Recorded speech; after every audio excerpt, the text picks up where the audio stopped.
வணக்கம் முத்துக்கார்த்திகேயன். இந்த வீடியோவில் எம்எஸ் ஆஃபீஸில் ஹைபர்லிங்க் எப்படி யூஸ் பண்ணுறத பார்க்க போகிறோம். ஃபார் எக்ஸாம்பிள், இந்த இந்த டெக்ஸ்ட்டை நான் வந்து கிளிக் பண்ணேன் அப்படின்னா இன்னொரு வெப்சைட்குள்ளே ஒரு வெப்சைட்குள்ளே போகணும் அப்படின்னா இதை செலக்ட் பண்ணிவிட்டு லிங்க் அப்படின்ற கொடுத்துட்டு எக்ஸிஸ்டிங் ஃபைல் ஆர் வெப்பேஜ் அப்படின்ற இந்த கிளிக் பண்ணிவிட்டு இந்த இடத்துல பார்த்தோம்னா வந்து வெப்சைட்டோட அட்ரஸ் வந்து நம்ம வந்து டைப் பண்ணணும்.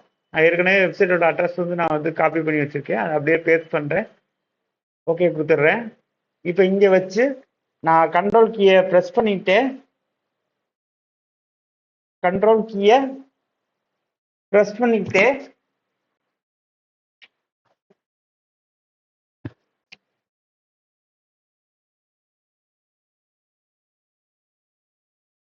இந்த வெப்சைட் வந்து ஓப்பன் ஆயிடும். ஓகே, அடுத்தது இது நம்ம சிஸ்டத்தில் இருக்க இன்னொரு டாக்குமெண்ட்டுக்கு எப்படி லிங்க் பண்ணுற அப்படின்னா இந்த செலக்ட் பண்ணிட்டு லிங்க் அப்படின்ற கொடுத்துட்டு இந்த இடத்துல எக்ஸிஸ்டிங் ஃபைல் ஆர் வெப்பேஜ் கொடுத்துட்டு இந்த இடத்துல வந்து ஃபோல்டர் எந்த ஃபோல்டர்லேருந்து நம்ம டிஸ்பிளே பண்ணணுன்றத செலக்ட் பண்ணணும்.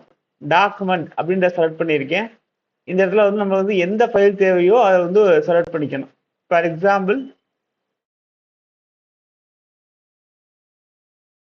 இந்த ஃபைலை செலக்ட் பண்ணியிருக்கேன். ஓகே கொடுத்துருக்கேன். இப்போ கண்ட்ரோல் செலக்ட் பண்ணிட்டு